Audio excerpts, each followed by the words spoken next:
तो कैसे हो मेरे दोस्तों, सब मजामा। हाँ भाई, मजामा के नाम से एक मूवी आई है जो कि अमेजन प्राइम पे रिलीज हुई है, जिसका लगभग बजट है वो 20 करोड़ के आसपास का है, जिसके अंदर हमारी मेन लीड रोल के अंदर माधुरी दीक्षित, सिमोनी सिंह, बरखा सिंह, गजराज राव, ऋत्विक भौमिक, सृष्टि श्रीवास्तव, शिबा चड्ढा, राजिद कपूर नजर आने वाले हैं। इस पूरी कहानी के अंदर देखो लगभग 9 दिन के डांडिया की पूरी कहानी है। मतलब कि ऐसा कुछ होता है कि जो माधुरी दीक्षित है उसका बेटा है वो अब्रॉड में रहता है, यानी कि अमेरिका में रहता है, और अमेरिका में उसे एक लड़की पसंद आ जाती है जिसके पेरेंट्स है वो अमेरिका में ही रहते हैं, लेकिन उनके जो सिद्धांत है वो बहुत ही ज्यादा परंपरा, प्रतिष्ठा, प्रशासन टाइप के होते हैं। वो चाहते हैं कि वो लड़के और लड़की की फैमिली को पूरी तरीके से टेस्ट कर ले, और जिससे कि वो श्योर हो जाएं कि ये लड़का उनकी लड़की के लिए बेहद ठीक है। इस वजह से वे लोग आते हैं वापस इंडिया, और इंडिया में आके 9 दिन के डांडिया के दौरान वो लड़के की फैमिली यानी कि माधुरी दीक्षित और उनकी फैमिली से इंटरेक्ट करते हैं। लेकिन इस दौरान वो काफी इंप्रेस होने के बावजूद एक जगह जाके बहुत ज्यादा डिसअपॉइंट हो जाते हैं, जिसके अंदर एक सेक्सुअल ओरिएंटेशन को लेके एक बात बताई गई इस मूवी के अंदर, जो कि माधुरी दीक्षित की एज के हिसाब से नहीं होनी चाहिए और माधुरी दीक्षित की तरफ से भी नहीं होनी चाहिए। ऐसा कुछ इसके अंदर पॉइंट ऑफ व्यू आता है। और वो सेक्सुअल ओरिएंटेशन किस चीज का है, वो क्या कहानी, वो तो देखो आपको कहानी देखने के बाद ही पता चलेगा। लेकिन इस पूरी स्टोरी के अंदर हमें लगभग एंड पहले से पता होता है कि एंड में ऐसा कुछ होने वाला है और एंड में ऐसा कुछ होता है, लेकिन उसके बावजूद भी हमें इसमें इंटरेस्ट बना रहता है।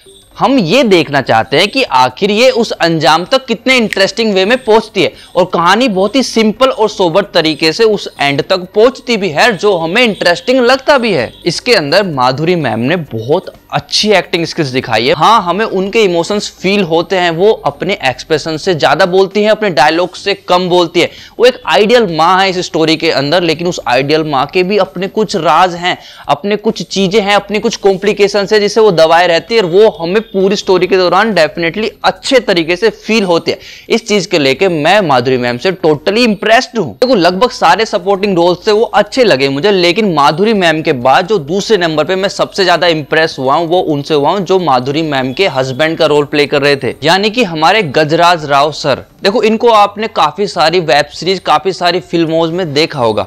लो अभी की OTT प्लेटफॉर्म्स पे ज्यादा रिलीज हो रही है। बड़ी मूवीज जो आ रही हैं, जो बड़े पर्दे पर आ रही है, उन पे आप इनको नहीं देखोगे इतना ज्यादा, लेकिन OTT मूवीज जितनी भी आ रही है, OTT वेब सीरीज जितनी भी आ रही है, उन पे लगभग आप इनको कहीं ना कहीं कोई ना कोई कैरेक्टर कैरी करते हुए दिख जाओगे। इस मूवी के अंदर उन्होंने कॉम्प्लिकेटेड सीन्स को इतने बढ़िया तरीके से एक्सप्रेस किया है कि वाह, मजा आ जाता है भाई साहब। मतलब डिसेंसी के साथ परफेक्ट प्रेजेंटेशन। मूवी में एक बहुत ही अच्छी बात यह है कि उन्होंने NRI फैमिली यानी कि जो अमेरिका में, USA में जो फैमिली रह रही है, उनके जो एक्सेंट है उनको बहुत ज्यादा अमेरिकन एक्सेंट से मैच होते हुए दिखाया, यानी कि उनकी जो इंग्लिश है वो अपनी इंडियन स्पीकिंग जो इंग्लिश है उससे काफी अलग है, मतलब कि काफी ज्यादा USA के एक्सेंट को मैच करती है। लेकिन मुझे ऐसा कहीं ना कहीं ये भी लगा कि जो मदर का रोल प्ले कर रही थी, जो कि उस एक्सेंट में इंग्लिश बोल रही थी, उनकी जो पर्सनैलिटी है वो उनके साथ मैच नहीं हो रही थी। मतलब कि उनकी वॉइस और बॉडी लैंग्वेज मैच नहीं खा रही थी।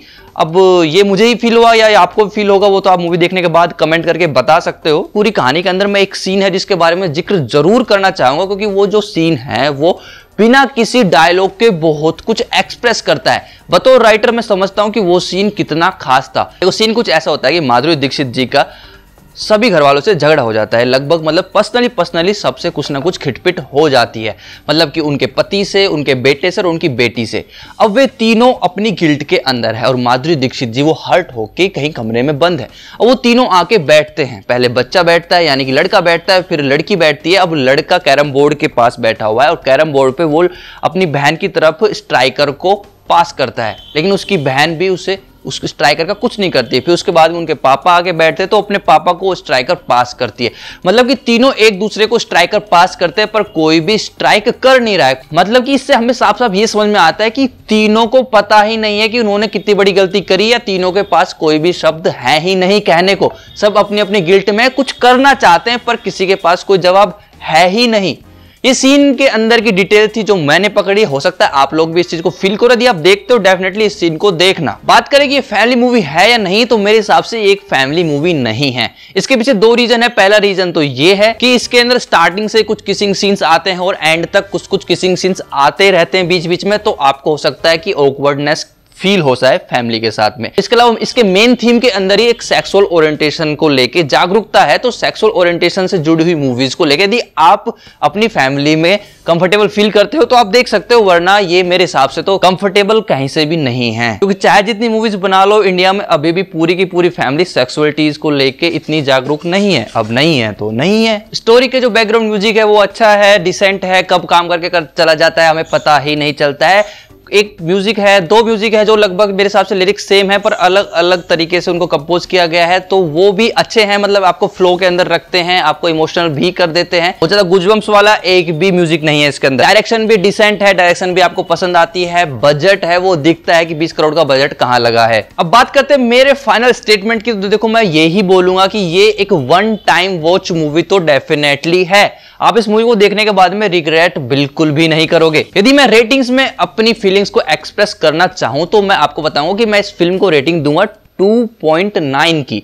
देखो 2.9 कम नहीं है, मैं डेफिनेटली आपको बता रहा हूं। हम सिर्फ और सिर्फ इस मूवी को टोटल एंटरटेनमेंट पैकेज के नजरिए से नहीं देख सकते, इसलिए मैंने रेटिंग को दिया है। अदरवाइज ये मूवी अपनी स्टोरी, अपने डायरेक्शन, अपने वर्क के साथ टोटल जस्टिस करती है। इनकी टिप्पणी में आज बस इस मूवी के बारे में इतना है। यदि आप इस मूवी को ऑलरेडी देख चुके हो तो आप कमेंट बॉक्स में बता सकते हो। यदि आप इसको देखने वाले हो और आपको हमारी कोई बात अच्छी लगी हो तो आप उसे भी कमेंट बॉक्स में बता सकते हो।